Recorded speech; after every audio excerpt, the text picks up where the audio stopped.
அனைவருக்கும் வணக்கம். இன்னைக்கு நாம என்ன பார்க்க போறோம் இந்த வீடியோல அப்படின்னா கோஷங்கள். கோஷங்கள் அப்படின்னா என்ன சார் அப்படின்னு கேட்டா, நம்ம உடல்ல உள்ள லேயர் ஷெத் அப்படின்னு சொல்லுவாங்க. இதுல பாத்தீங்கன்னா நமக்கு 5 விதமான லேயர்ஸ் இருக்கு. நம்ம உடல் முதல்ல எத்தனை உடல் இருக்கு? 3 உடல்கள் இருக்கு. அதாவது ஸ்தூல உடல், காரண உடல், சூக்ஷ்ம உடல். ஓகேங்களா? அதாவது கண்ணுக்கு தெரிகிற உருவம், நம்ம ரத்த ஓட்டமெல்லாம் இருக்கிறது, அதே மாதிரி ஆறாலாம் இருக்கக்கூடிய காரண உடல், காரண சரீரம். ஸோ இந்த மூன்று உடல்களோட சம்பந்தப்பட்டது தான் இந்த கோஷம்.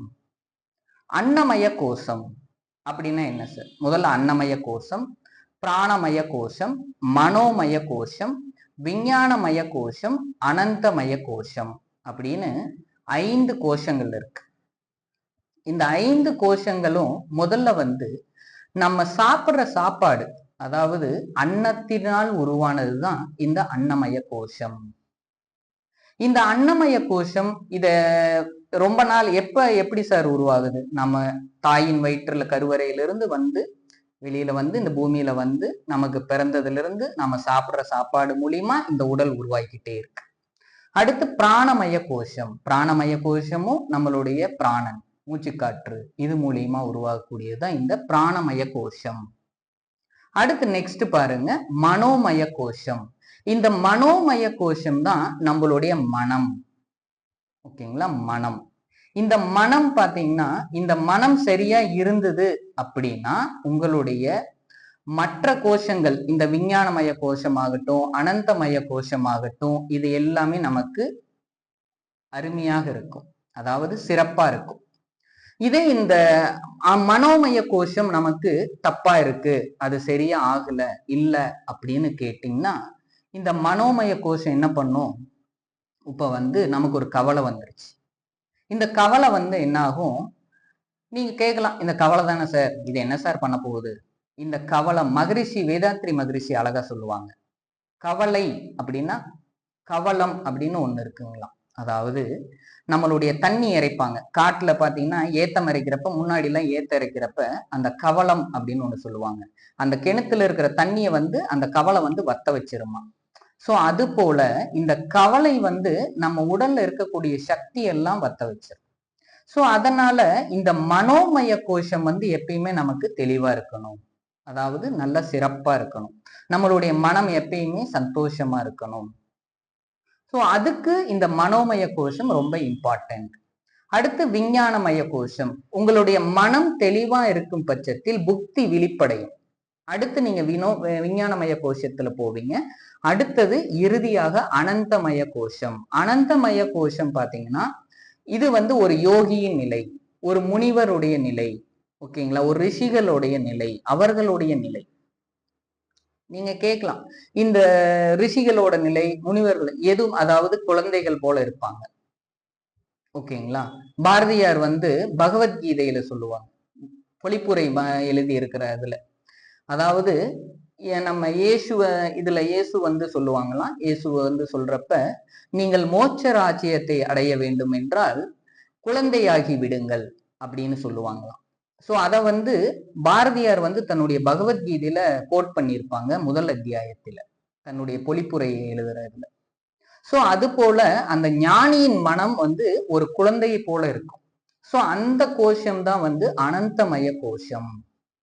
இப்ப இந்த மாதிரி 5 கோஷங்கள் இருக்குன்னு நம்ம பார்த்துட்டோம். என்னென்ன கோஷம்? அன்னமய கோஷம், பிராணமய கோஷம், மனோமய கோஷம், விஞ்ஞானமய கோஷம், அனந்தமய கோஷம்.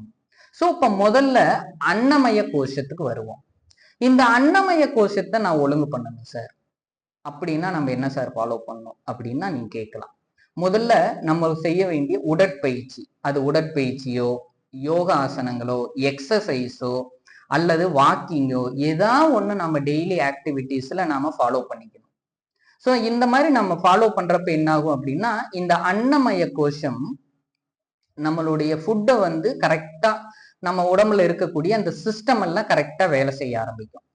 ஸோ அதனால என்ன ஆகும்? அன்னமய கோஷம் நமக்கு ப்ராப்பர் ஸ்ட்ரென்த்தோட இருக்கும். அடுத்து பாத்தீங்கன்னா பிராணமய கோஷம். இந்த பிராணமய கோஷத்தை நான் வலுப்படுத்துறதுக்கு என்ன சார் பண்றது அப்படின்னு நீங்க கேட்கலாம். இந்த பிராணமய கோஷத்தை வலுப்படுத்துறதுக்கு நமக்கு முதல்ல தேவை இந்த பிராணாயாமா பிராக்டிசஸ். நீங்க அன்னமய கோஷம் உங்களுக்கு ப்ராப்பர் ஆயிடுச்சு அப்படின்னாவே அடுத்தது பிராணமயம் உங்களுக்கு நார்மல் ஆயிடும். அடுத்து பாருங்க, பிராணாயாம பயிற்சிகள் மூலியமா நாம அதை ஒழுங்குபடுத்துறப்ப அடுத்து மனோமயத்துக்கு வரும். மனோமயம் தான் இருக்கிறதுலயே ரொம்ப முக்கியம். இதுக்கு சார் நான் என்ன சார் பண்றது அப்படின்னு நீங்க கேட்கலாம்.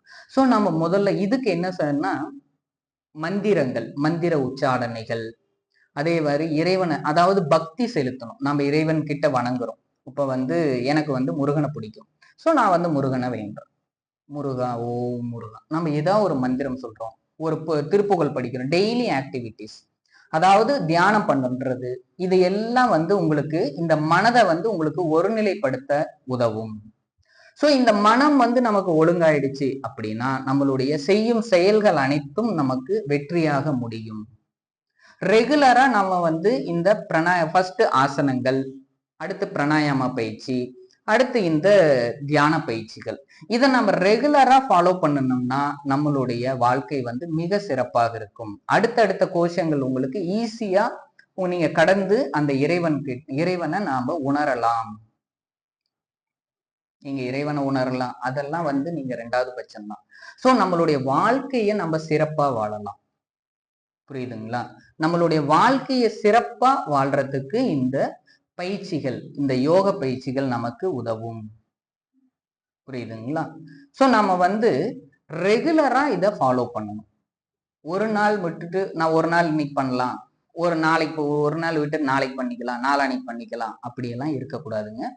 காலையில சூரியன் எப்படி காலையில கிழக்க உதிச்சு மேற்க மறைகிறாங்களோ அதே மாதிரி நாமளும் டெய்லியும் ஒரு 1/2 மணி நேரம் இல்லைன்னா 1 மணி நேரம் நமக்காக நாம அதை ஒதுக்கி நாம இந்த உடற்பயிற்சி, யோகா இதெல்லாம் நம்ம செய்யறப்ப நம்மளுடைய உடல் நலம் ஆரோக்கியமா இருக்கும். ஓகேங்களா? எந்த நோய் எதுவும் வராமல் தடுக்கலாம். ஓகேங்களா? Prevention is better then cure. புரியுதுங்களா? சோ நம்ம இதை ரெகுலரா ஃபாலோ பண்ணணும். இந்த உடற்பயிற்சிகளை நாம ரெகுலரா ஃபாலோ பண்ணணும். இதே மாதிரி இந்த யோகங்கள்ல நம்ம ஏதாவது ஒண்ணுல ஈடுபடுத்திக்கணும் நம்மள. சோ அப்படி பண்றப்ப இந்த கோஷங்கள் நமக்கு ப்ராப்பரா நமக்கு ஒர்க் ஆகும். புரியுதுங்களா? சோ நம்ம ரெகுலரா இந்த பிராக்டிஸ் பண்றோம். இதுக்கு நமக்கு பாத்தீங்கன்னா நீங்க யோகால எங்கேயும் போக வேண்டாம். நம்மளுடைய சேனல்லயே நம்ம கிளாஸஸ் எல்லாம் போட்டுக்கிட்டு இருக்கிறோம். நீங்க இதை ஃபாலோ பண்ணுங்க. ஓகேங்களா? உங்களுக்கு வேற ஏதாவது சந்தேகங்கள் இருக்கு அப்படின்னா கீழே டிஸ்கிரிப்ஷன்ல என்னுடைய நம்பர் கொடுக்குறேன். நீங்க அதுல எனக்கு ஃபோன் பண்ணலாம், மெசேஜ் பண்ணுங்க, வாட்ஸ்அப் பண்ணுங்க, உங்களுடைய சந்தேகங்களை தீர்க்கலாம். ஸோ நம்ம மீண்டும் அடுத்த ஒரு கான்செப்டை சந்திக்கலாம், மீண்டும் அடுத்த வீடியோவை சந்திக்கலாம். நன்றி. வாழ்க வளமுடன். வாழ்க வளமுடன்.